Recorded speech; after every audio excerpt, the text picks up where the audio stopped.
పెళ్లి చేయడం రాంగ్ అండి. బికాస్ చిల్డ్రన్ ఆ ఏజ్లో nobody is ready for responsibility. అది రెస్పాన్సిబిలిటీ, మన రెస్పాన్సిబిలిటీయే మనకి అర్థం కాదు. మెచ్యూర్ కాకుండా పెళ్లి చేయడం అని అంటున్నా నేను. మెచ్యూర్ కాకుండా అస్సలు మంచిది కాదు. అప్పటికే వాళ్ళకి పెళ్లి అంటే మెచ్యూర్ కాకుండా పెళ్లి జరిగిపోయింది. బికాజ్ ఆ అండర్స్టాండింగ్ లేదు. మన బాడీ, మన సెల్ఫ్ గురించే మనకి అవేర్నెస్ లేదు. పక్కనోడు గురించి ఏముంటుంది, యూనో లైఫ్ పార్ట్నర్ అన్నప్పుడు వాళ్ళని కూడా సరిగ్గా చూసుకోలేం. ఆ ఏజ్లో పీరియడ్స్ వచ్చి యూనో మెచ్యూరిటీ వచ్చి మళ్ళీ ప్రెగ్నెన్సీ వచ్చింది అనుకోండి, అసలుకే ఉండదు యూనో ద అవేర్నెస్. ఆ రోజులు వేరు. అలాగా సపోర్ట్ సిస్టమ్ కూడా చాలా ఉండే. అమ్మమ్మలు, తాతలు అందరు కలిసి ఉండేవాళ్ళు, ఒకరినొకరు చూసుకునేవాళ్ళు. That counselling system was different. ఇప్పుడైతే అసలు ఎవరు చేసుకోవట్లేదు అనుకోండి.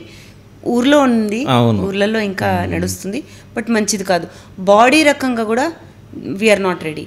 బికాజ్ ఆ అమ్మాయిలలో the uterus is very small, height, weight అంతా ఇంకా సరిగా ఫామ్ అవ్వదు కదా, పిండం కూడా సరిగా అతకదు. సో మిస్క్యారేజెస్ ఎక్కువ ఉంటాయి, చైల్డ్ బర్త్లో చచ్చిపోతారు. సో డెఫినెట్గా ప్యూబర్టీకి ముందు, పీరియడ్స్ రాకముందు, మెచ్యూరిటీ రాకముందు ఉండకూడదు. మెచ్యూరిటీ తర్వాత కూడా గవర్నమెంట్ అందుకనే ఒక లీగల్ ఏజ్ సెట్ చేసింది, యూనో 18, 21 అని అన్నీ ఆలోచించే సెట్ చేసింది అనమాట. ఓకే.